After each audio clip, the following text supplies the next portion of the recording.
Waalaikumsalam warahmatullahi.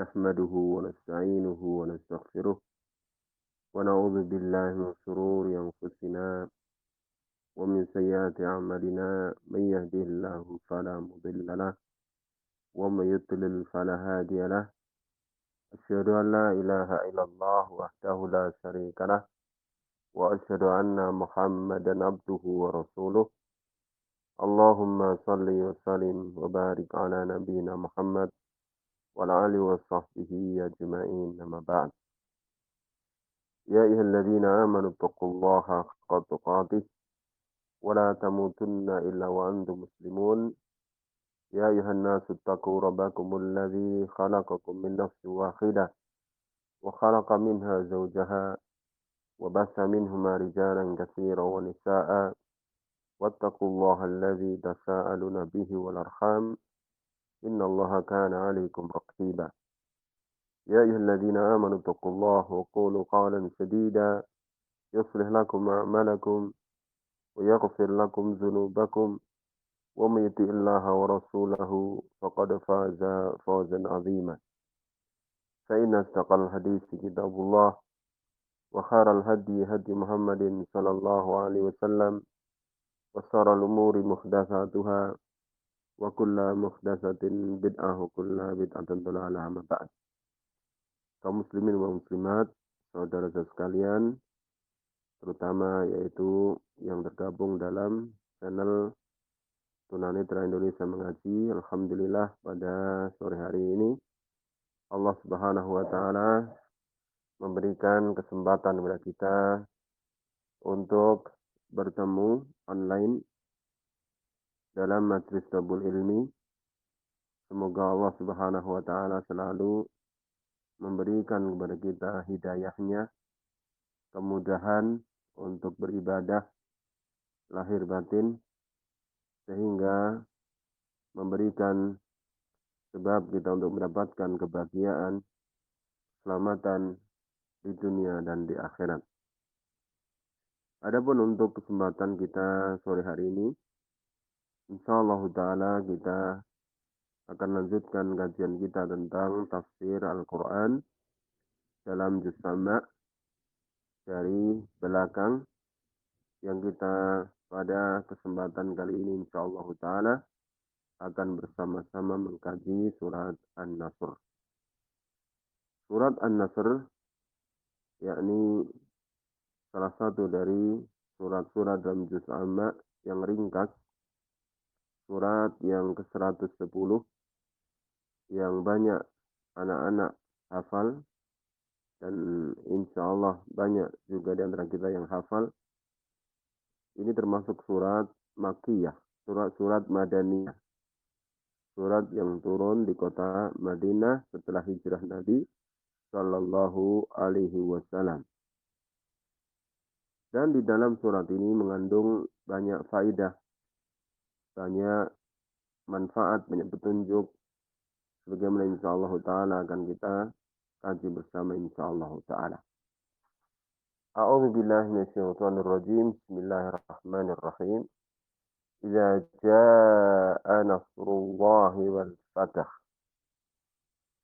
Idza jaa, apabila telah datang, nasrullahi, pertolongan Allah, wal fath, dan fathu Makkah, penaklukan kota Makkah. Ayat ini sebagai kabar gembira bagi Nabi Muhammad SAW secara khusus dan bagi kaum muslimin secara umum, bahwa Allah Subhanahu wa taala akan memberikan pertolongannya terhadap agama ini.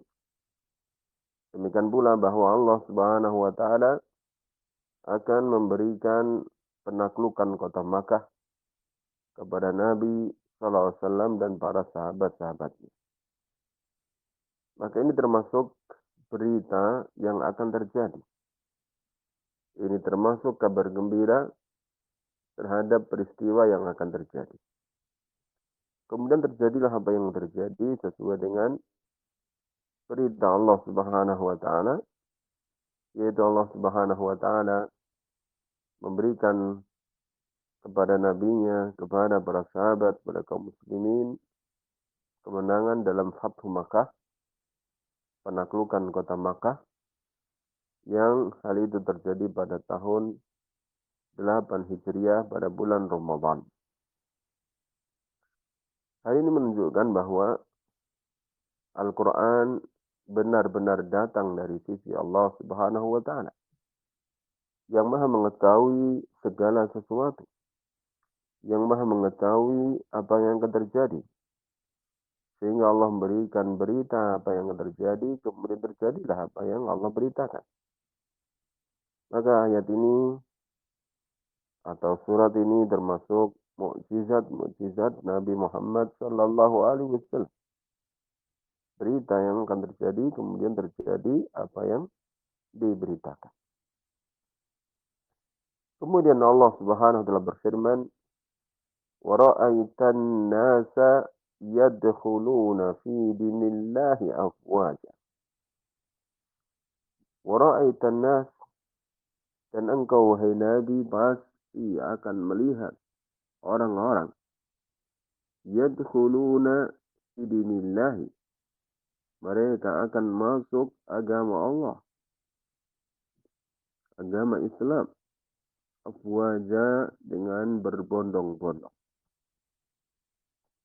Ini berita dari Allah Subhanahu wa taala bahwa setelah terjadi penaklukan kota Makkah dengan pertolongan Allah Subhanahu wa taala, maka manusia akan masuk Islam berbondong-bondong. Dan ini pun telah terjadi. Ini pun telah terjadi. Sebagaimana kita sebutkan tadi bahwa penaklukan kota Makkah terjadi pada bulan Ramadan tahun 8 Hijriah. Adapun tahun-tahun setelah itu, yakni tahun ke-9, tahun ke-10 kenabian, ya, tahun ke-9, ke-10 Hijrah, ya, itu disebut di dalam Sirah Nabawiyah sebagai Amul Wufud. Amul Wufud, yaitu tahun kedatangan para duta, tahun kedatangan para utusan dari kabilah-kabilah Arab yang menyatakan mereka masuk Islam. Oleh karena keislaman orang di waktu itu memang benar berbondong-bondong, sebagaimana ayat yang Allah beritakan dalam ayat ini. Hal ini berbeda dengan dimulainya dakwah di kota Makkah. Manusia ada yang masuk Islam, tapi satu persatu,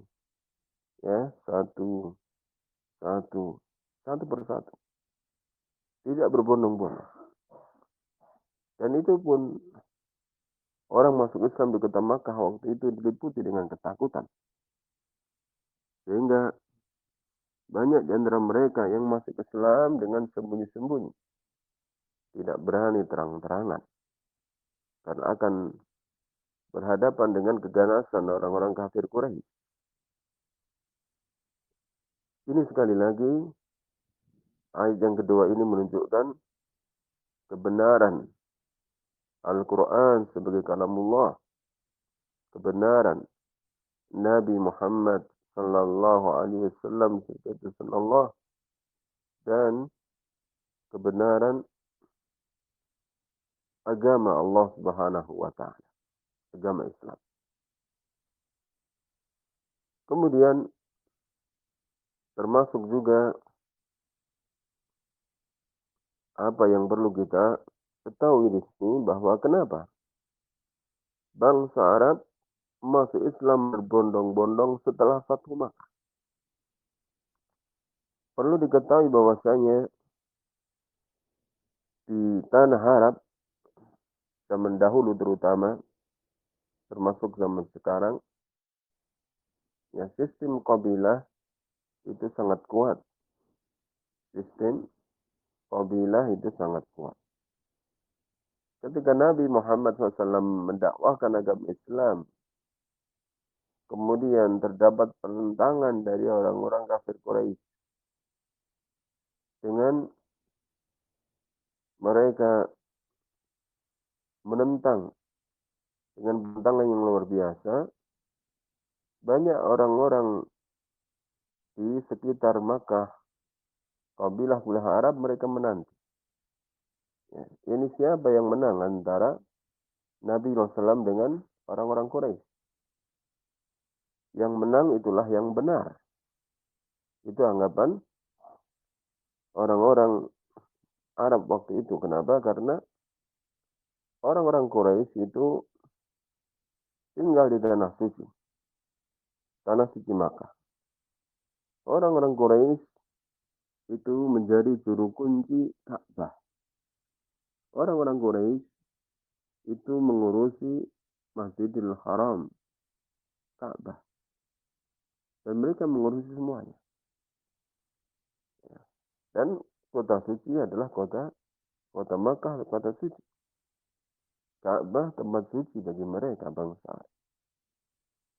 Oleh karena ketika Nabi SAW berdakwah di musuh orang-orang Quraisy, pun terjadi apa yang terjadi, berbagai peperangan yang ada, ya, maka orang-orang Arab banyak yang menanti siapa yang menang di antara mereka. Mereka adalah di atas kebenaran. Dan tidak mungkin Allah Subhanahu wa Ta'ala menguasakan orang-orang yang tidak benar menguasai tanah sucinya. Jika ada hamba-hamba yang jauh lebih baik. Dan itulah yang terjadi. Ya, mereka menanti.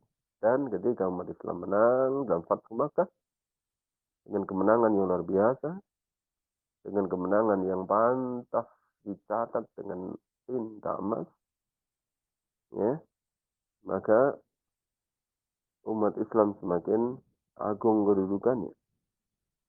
Kemudian banyak kabilah-kabilah Arab berduyun-duyun, ya, mengirim utusan menyatakan bahwa mereka masuk Islam.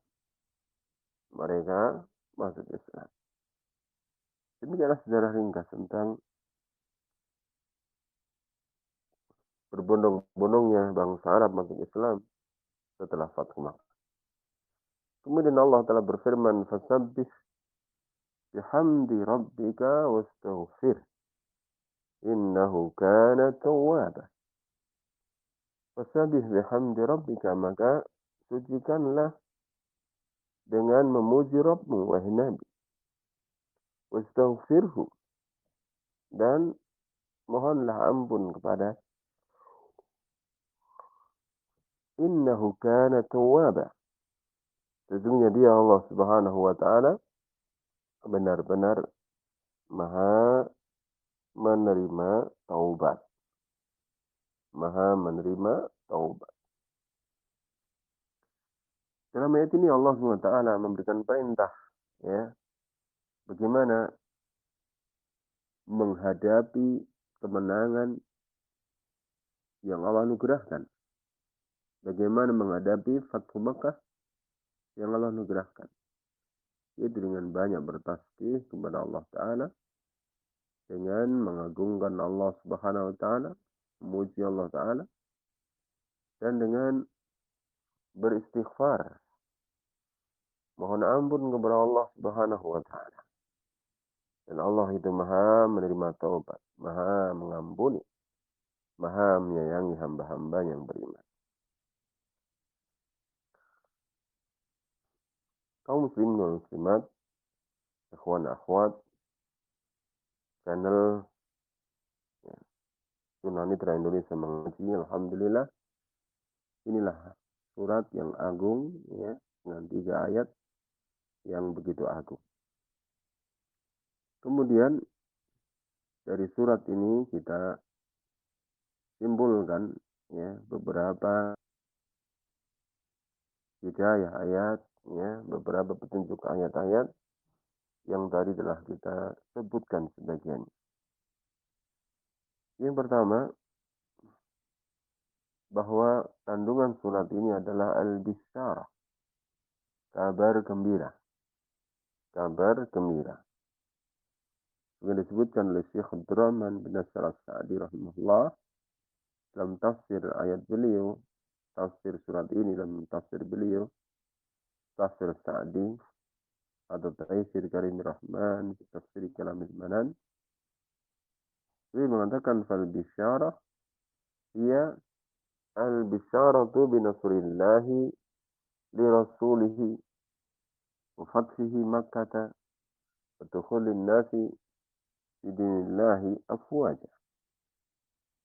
Adapun kabar gembira dalam surat ini, yaitu pertama kabar gembira dengan pertolongan Allah Subhanahu wa taala kepada Rasulnya. Yang kedua adalah kabar gembira dengan Fathu Makkah. Kemudian yang ketiga adalah kabar gembira dengan masuk Islam ya berbondong-bondong. Masuk Islam dengan berbondong-bondong. Ya. Yang mana kalau zaman dahulu orang masuk Islam sendiri, ya sendiri kadang-kadang dimusuhi kerabatnya, dimusuhi keluarganya, dimusuhi kabilahnya, ya. Adapun setelah Fathu Makkah nanti orang akan masuk Islam berbondong-bondong. Kemudian di antara petunjuk ayat ini yaitu perintah jika telah menghadapi pertolongan dan Fathu Makkah. Itu untuk tasbih, untuk istighfar, ya, sucikan Allah Ta'ala, bersyukur kepada Allah Ta'ala, berbanyak ibadah, berbanyak tasbih, berbanyak istighfar, ya, ini bentuk syukur kepada Allah Subhanahu wa Ta'ala. Kemudian yang ketiga adalah ayat-ayat ini, surat ini memberikan isyarat bahwa kemenangan agama Islam akan terus berlangsung, akan terus terjadi. Ya, ini asalkan umat Islam bersyukur kepada Allah Ta'ala atas nikmat ini. Ya, dengan banyak beristighfar, banyak bertasbih, ya, banyak mengamalkan Islam, maka kemenangan yang ada pada umat ini akan terus tetap berlangsung. Ya.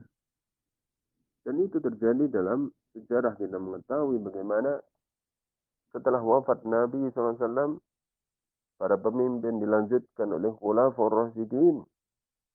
Khulafaur Ar-Rasyidin. Dan itu umat Islam terus di atas kemenangan, atas kebaikan di zaman Khulafaur Rasyidin. Kemudian juga setelah itu adalah raja-raja Bani Umayyah yang awal. Ya, raja-raja Bani Umayyah. Secara umum di zaman raja-raja Bani Umayyah, umat Islam di atas kemenangan. Umat Islam ya mendapatkan pertolongan dari Allah Subhanahu wa Ta'ala. Ketika masih ada sahabat, ketika masih ada tabi'in, ketika masih ada tabi'in, ya umat Islam masih dalam kebaikan. Ya, kemenangan terus memberikan. Ya, ini adalah perkara yang jelas bagi orang yang memahami tentang sejarah kaum muslimin. Kemudian yang ketiga, yang keempat, ya, surat ini adalah sebagai isyarat kedekatan ajal Nabi Muhammad Sallallahu Alaihi Wasallam. Dari mana itu diketahui? Yaitu dengan perintah Allah Ta'ala kepada Rasulnya untuk bertasbih, ya, untuk istighfar, maka ini isyarat, ya, bahwa tugas beliau hampir selesai, ya, atau sudah selesai, ya, karena tugas beliau itu adalah tugas yang agung, dan setelah tugas yang agung, ya, dengan dakwah menuju agama Allah, orang-orang berbondong-bondong masuk Islam. Ya, kalau demikian sudah selesai tugas beliau. Kalau tugas sudah selesai, ya maka datang ajal, akan datang ajal, kematian. Ya. Demikian pula bahwa Allah di sini memerintahkan untuk istighfar, bertasbih, ya. Dan ini adalah penutup amalan-amalan besar.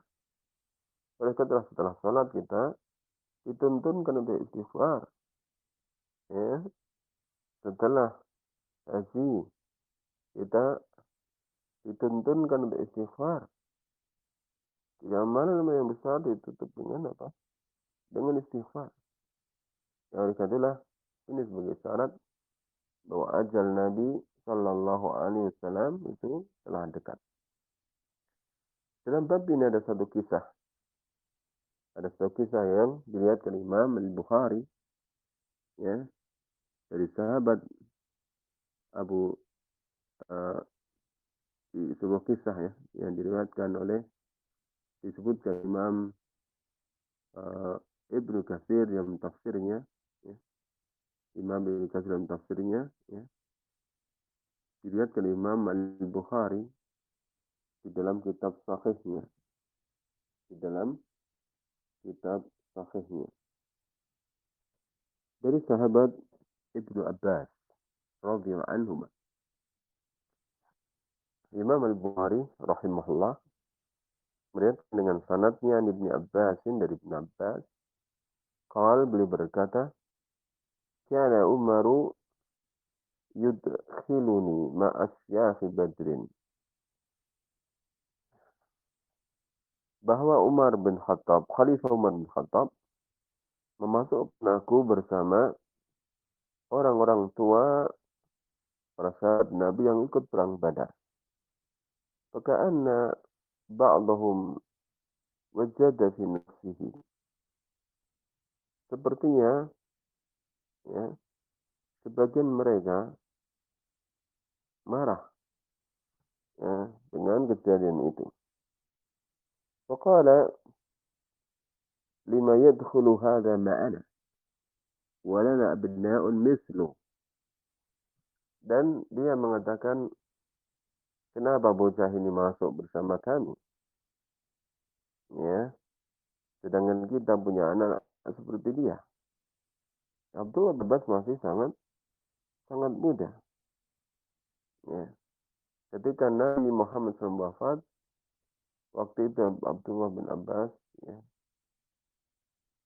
itu kurang lebih umurnya belasan tahun. Beliau masih muda.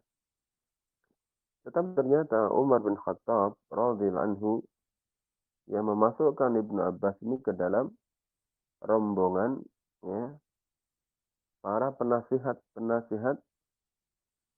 khalifah. Penasihat khalifah ini tentu sangat agung kedudukannya. Bersama orang-orang tua Muhajirin, ya. Mereka itulah sebagian mereka menanyakan hal ini. Kenapa anak muda dimasuk bersama kita? Kita tidak punya anak seperti mereka yang masuk di sini. Ya. Kemudian menanggapi hal tersebut, ya, Khalifah Umar bin Khattab, ya, radhiyallahu anhu, kemudian mengumpulkan orang-orang. Ya, beliau mengumpulkan orang-orang untuk menunjukkan bagaimana, ya, kedudukan Abdullah bin Abbas. Ya. Beliau mengundang para penasihat beliau dan dimasukkan juga Abdullah bin Abbas ini. Kemudian beliau Khalifah Umar bin Khattab berkata kepada orang-orang tua, berkata kepada para penasihat khalifah. Beliau radhiyallahu mengatakan, ma taqulun fi qaulillahi azza wa jalla idza jaa nasrullahi wal fath. Bagaimana pendapat kamu tentang firman Allah azza wa jalla idza jaa nasrullahi wal fath? apabila telah datang pertolongan Allah dan Fatu Makkah. وقال بعضهم أمرنا أن نحمد الله ونستغفره إذا نصرنا وفتح علينا. Kemudian sebagian mereka mengatakan bahwa Allah Subhanahu wa taala merintahkan kita untuk memuji Allah, untuk mohon ampun kepada Allah apabila Allah memberikan pertolongan kepada kita, apabila Allah menaklukkan musuh terhadap kita. Kemudian sebagian dari mereka diam, tidak mengatakan apapun juga. Kemudian Abdullah bin Abbas ditanya oleh Khalifah Umar bin Khattab radhiyallahu anhu, "Akadzalika taqulu ya Ibn Abbas?" Apakah demikian juga yang kamu katakan oleh Ibn Abbas? Faqultu la. Abdullah bin Abbas mengatakan tidak. Faqala ma taqul? Maka Khalifah Umar mengatakan kepada Abdullah bin Abbas, apa pendapatmu tentang surat ini? Faqultu huwa ajalu Rasulillah sallallahu alaihi wasallam. Ibn Abbas mengatakan itu adalah ajal Rasulullah SAW. Alamahu lahu. Allah memberitahukan ajal itu kepada beliau alaihi salatu wassalam. Qala, Allah berfirman, "Idza ja'a nasrullahi wal fath." Apabila telah datang pertolongan Allah dan penaklukan kota Makkah. Fadzalika alamatu ajalik. Maka itu adalah tanda ajalmu wahai Nabi. Fasabbih bihamdi rabbika wastaghfir. Maka mohonlah, maka bertasbihlah dengan memuji Rabbmu dan mohon ampunlah kepadanya. Innahu kana tawwaba. Sesungguhnya dia Allah Ta'ala maha menerima taubat. Mendengar perkataan Ibn Abbas ini, maka Umar bin Khattab radhiyallahu anhu mengatakan, la a'lamu minha illa ma taqul. Aku tidak mengetahui dari surat ini kecuali apa yang kau katakan oleh Ibn Abbas. Lihat bagaimana hadis yang sahih dari Imam Al-Bukhari. Bagaimana kecerdasan Abdullah bin Abbas. Yang disetujui oleh Umar bin Khattab radhiyallahu anhu.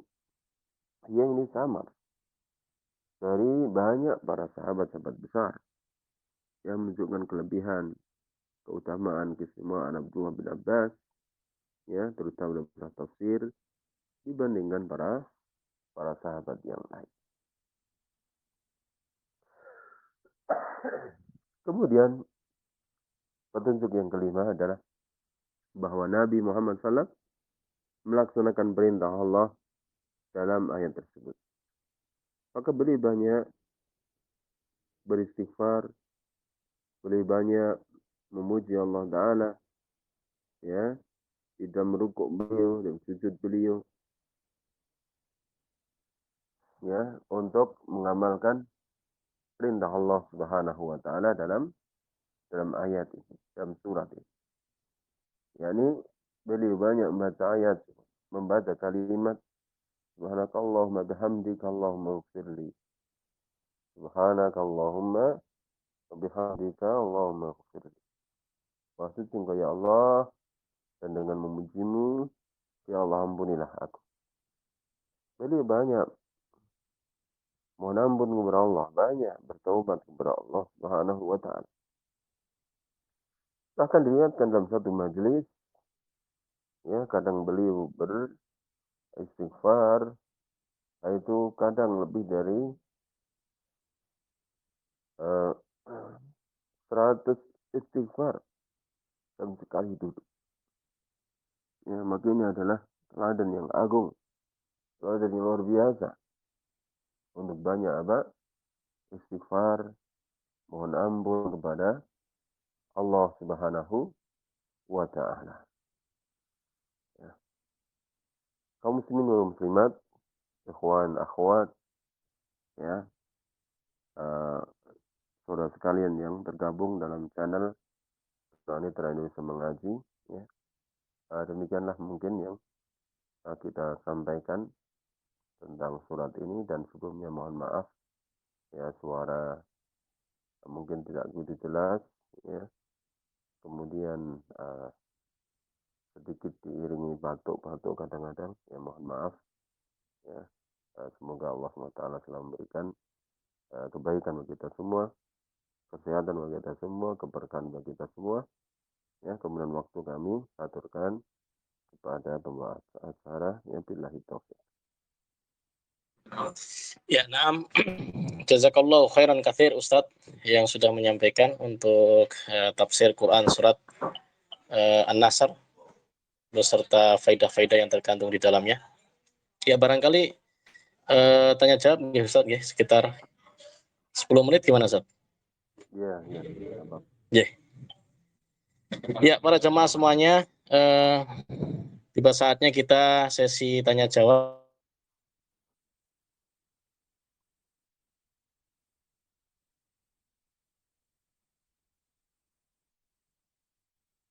Ya, bagi para jemaah yang ingin memperjelas atau ingin menanyakan yang ingin menanyakan sesuatu yang terkait dengan tafsir surat ini, dipersilahkan, tafadhol. Ya, sambil menunggu para jamaah Ustadz, ini saya pribadi ada satu pertanyaan nih Ustadz. Ya, keterkaitan ya, apakah ada keterkaitan yang begitu erat antara kemenangan umat Islam yang begitu besar, yang begitu agung dengan berbondong-bondongnya manusia masuk ke dalam agama Allah. Di akhir ayat Allah memerintahkan kepada kita untuk banyak-banyak minta ampun. Nah ini kan apakah kalau menurut akal awam saya Ustaz ya, kalau orang menang itu kan berarti kita diminta untuk bergembira atau banyak bersyukur gitu Ustaz. Nah ini perintah Allah malah justru kita suruh minta ampun. Ini apakah ada faidah yang diinginkan oleh Allah dalam surat ini Ustaz? Barakallahu fiik Ustaz. Jawabannya. Jadi ayat yang terakhir ya, Fasabbih bihamdi rabbika wastaghfir, itu kata Syekh Abdurrahman bin Nasir Sa'di rahimahullah dalam tafsirnya, itu adalah bentuk syukur kepada Allah Subhanahu wa taala. Ya, jadi kemenangan yang Allah berikan, Fathu Makkah yang Allah berikan ini kan nikmat yang besar. Nikmat yang besar. Udah nikmat yang besar itu, ya, itu harus disyukuri. Harus disyukuri. Dan syukur itu dengan beribadah. Dengan beribadah. Ya, dan di sini yang Allah perintahkan adalah dengan tasbih, ya, dengan istighfar. Ya, ini adalah berkaitan dengan masalah syukur. Ya, itu bentuk syukur. Ini yang pertama. Yang kedua adalah bahwa istighfar ini, ya, sebagai bentuk penutup, ya, dari amal saleh. Kalau kita sholat setelah satu wajib, apa yang dituntunkan Nabi Muhammad SAW, ya, sebagaimana hadis dari Aisyah radhiyallahu anha, hadis dari Sauban radhiyallahu anhu, bahwa Nabi SAW itu setelah salam istighfar, astaghfirullah, astaghfirullah, astaghfirullah. Ya, kenapa? Karena ini adalah ibadah besar. Ibadah besar mesti ada kekurangan, maka ditutup dengan istighfar. Begitu pula kemenangan yang Allah berikan kepada Nabi SAW. Ya, ini adalah dari perjalanan dakwah beliau yang panjang. Dan dakwah ini adalah amalan yang besar. Dakwah beliau adalah amalan yang besar. Maka mungkin ada kekurangan, maka diakhiri dengan istighfar. Ya, itulah Nabi SAW, beliau memperbanyak istighfar. Ya. Jadi ini ada kaitannya dengan kemenangan. Ya. Begitulah dalam Islam, ya, orang mendapatkan nikmat itu bersyukur, dan bersyukur itu dengan beribadah. Ya, bukan sebagaimana umumnya orang, ya, bersyukur itu dengan bermaksiat. Ya, ketika mendapatkan nikmat, ya, dengan mendapatkan umpamanya jabatan atau apa, ya, kemudian mereka sebut syukuran atau tasyakur, tapi isinya maksiat. Ya, dengan mengundang umpamanya dengan mengundang grup musik, ya, dan semacamnya, bergembira ria, ya, ini bukan yang dituntunkan oleh Allah Subhanahu wa Ta'ala. Bersyukur itu dengan beribadah, dengan banyak ibadah, dan banyak mohon ampun kepada Allah atas kekurangan-kekurangan dari amal-amal yang dilakukan. Ya, demikian, semoga bisa dipahami. Wabillahi taufiq. Ya, jazakallah khairan Ustadz untuk jawabannya. Masih ada kesempatan para jamaah, kurang lebih sekitar 5-10 menit lagi. Ada yang ingin bertanya, dipersilahkan untuk membuka mikrofonnya. Assalamualaikum. Waalaikumsalam warahmatullahi. Tafadhol ukhti. Iya, ada sedikit yang ingin disampaikan Ustadz. Semoga Allah merahmati Ustadz dan seluruh kaum muslimin seluruh dunia. Amin. Ini ada kebiasaan Ustadz di suatu daerah. Jadi kalau misalnya setelah halaqah atau setelah kajian dan sebagainya itu ada yang membaca surat An-Nasr ya Ustadz.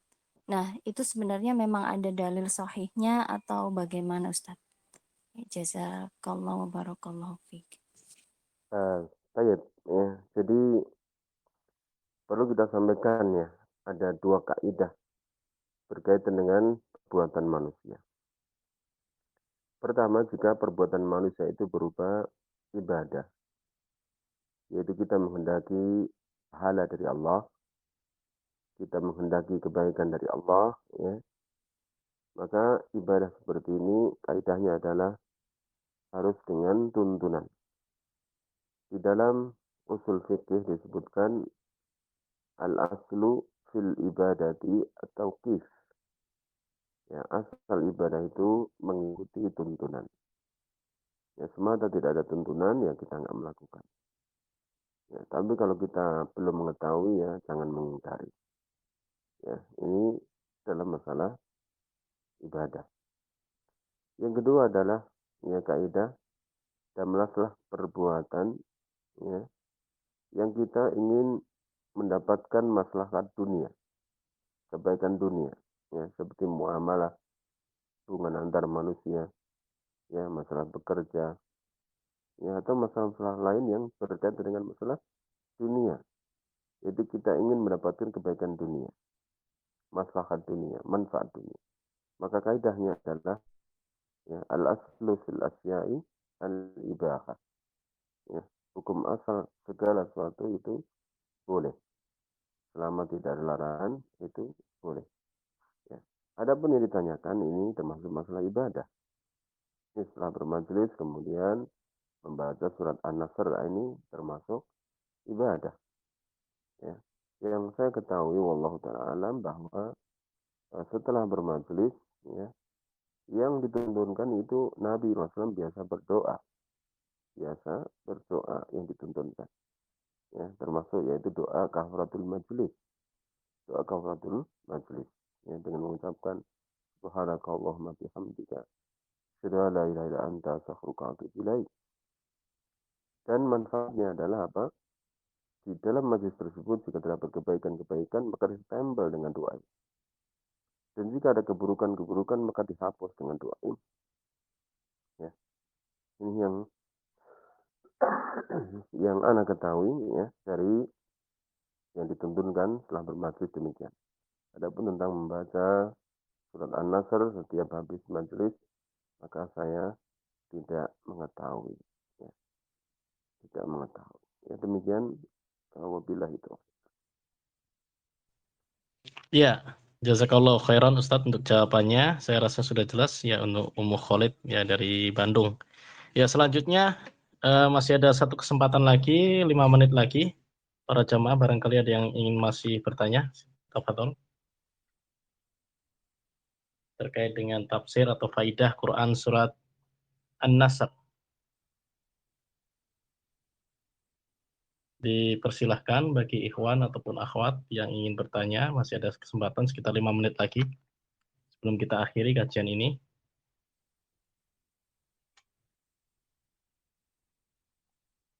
Ya, baik.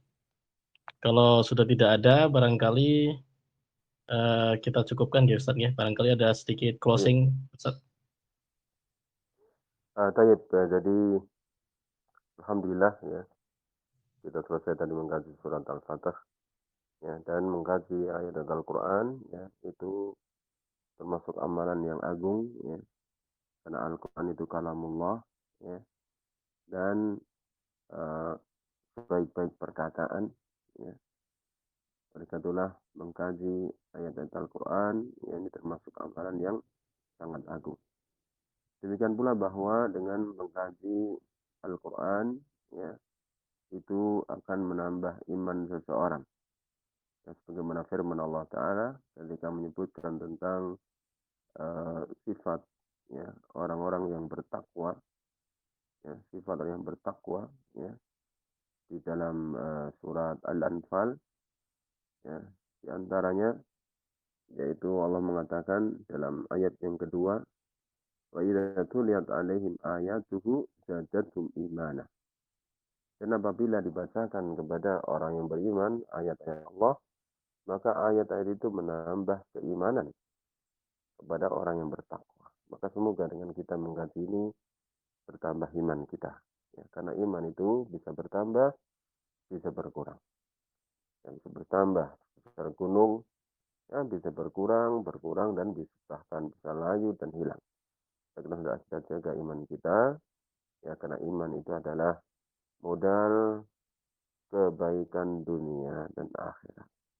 Demikianlah yang kita sampaikan, yang benar semua datang dari Allah Subhanahu wa Ta'ala.